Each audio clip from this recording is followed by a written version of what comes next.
Hey there, YouTube friends. What's up? Cheddar here, back with another video. First off, I hope you are doing well and that you have a great day today. This is going to be a quick review of the new Silent Hill movie called Return to Silent Hill. This is going to be a spoiler-free review, so you can judge if you want to go see the movie or not.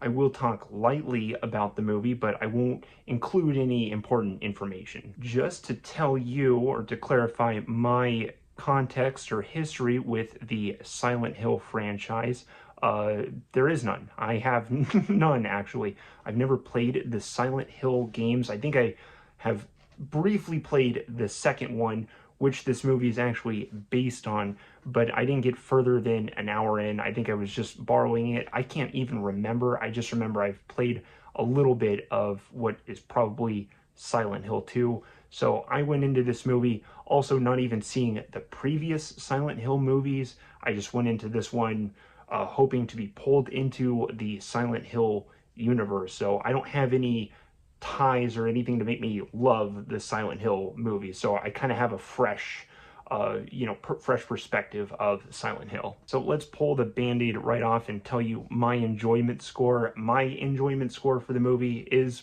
probably a C minus, D plus at worst, and C at best. I thought this movie was mid, but not bad. There's only 2 stars in the movie. I have to look at their names really quick. It is Jeremy Irvine and Hannah Emily Anderson, and they do okay in the movie. This is a psychological horror movie, and that is a genre that I tend to like. I just always usually am okay with psychological horror.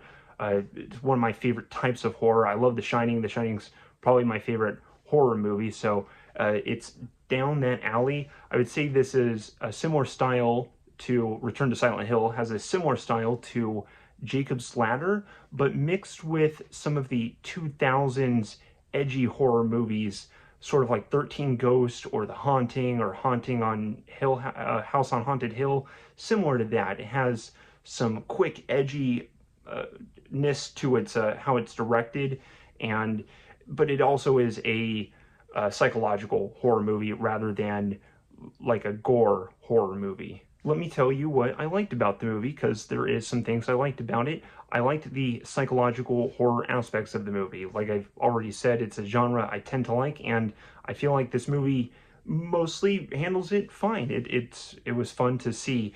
The movie plays out sort of like a nightmare, and I was always wanting to solve the mystery and just figure out more. I was curious for more information.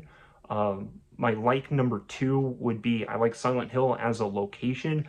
It's just a perfect horror setting in a way. It's a nightmare town in a sense, and there's just a lot you can do with it. It did look really cool at points.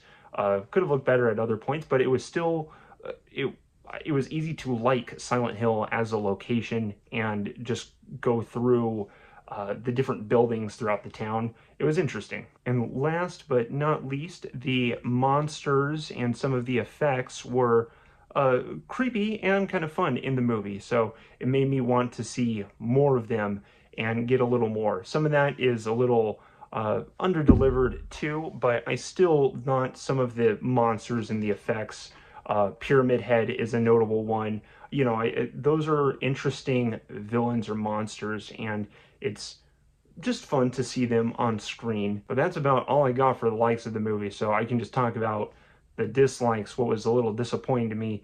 It wasn't scary at all. It is a psychological horror movie, and it just wasn't scary to me. It feels like it is trying at times to be scary, but I never felt I never felt scared at the movie at all. There's the jump scares that are in there didn't do much for me. It was more creepy than scary, and I do like creepy atmosphere. That part worked, but I just didn't think the movie was scary. Dislike number 2 is that some of the monsters and effects in the movie were not very good, and I don't just mean not executed right. I mean, they were even annoying at times. There's one part where I got to give you an epilepsy warning. It was just so much flashing lights, and some of the effects that were trying to make the monsters creepy, I just didn't think pulled it off. It just looked kind of silly or amateurish. And I'm not saying I could do a better job. I could just see that the movie wanted certain things to be creepy, and then how it animated these you know, horror things. It didn't. It just made it look a little silly. And then my personal biggest problem with the movie that held it back from me was that the story's a little barren. I know this is a psychological horror where you're supposed to be, the movie wants you to be confused. It wants to be ambiguous. It wants you to basically keep you on your toes and keep figuring out like what's happening. But with those movies, I think uh, having a one or two grounded facts to tie everything together is really important, and I didn't get that in this movie. If anything, it leaves some loose ends too and just makes things uh, even more ambiguous and confusing. And I like the confusing bewilderment movies. I just like it when there's sort of, like I said, one or two grounded facts to tie it back into and really make sense of everything. It doesn't have to be necessarily on the nose. You know, it doesn't have to say this is what happened here or this happened in the past and that's causing this movie. It doesn't have to be so direct. It can show a scene. You know, it can even be silence. There's ways that filmmakers can show this information, and I just didn't get that with this movie. It left me a little unfulfilled with the story, and it felt like it was so close to being a better story than it was. Just with that, a grounded fact or two could have made this movie better. So overall, I just thought this movie was okay. It didn't do much for me. It didn't pull me into the Silent Hill franchise. I'm not inspired to play the video games.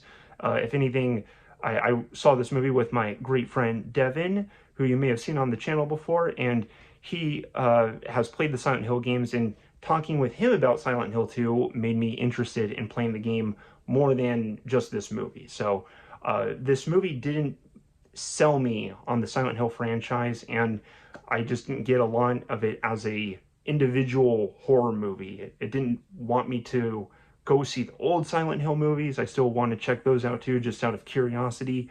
But this was just kind of a throwaway, generic psychological horror movie that's not bad. Okay, if you do see it, I don't think you're gonna hate it. I just think that it could have been a little better than it was if it just emphasized some, or it made some improvements on the story and some of the filmmaking horror techniques. You know, if it was just a little bit scarier, eliminate some of the annoying effects and get a grounded factor two in there, that's what would have made me like the movie more. But, you know, I didn't hate watching this movie either. I was just a little bored during it, but I still was curious about the mystery of the movie. If you are a fan of the Silent Hill franchise, I think you'll get more out of the movie than most people, though. So it seems like it's not exactly a movie for the fans, but if you like Silent Hill, then you'll probably just get a little more out of this. But that'll be all for this review. Let me know with the comment if you want to see this movie, or if you have any feedback about the review, or if you just want to talk about the Silent Hill games. I'm always curious what Silent Hill fans would think of this movie too. So let me know with the comment if you would like, but that'll be all for this review. I really appreciate your time. I hope you have a good rest of your day, and I will see you in the next video. That is all. Cheddar out. Goodbye.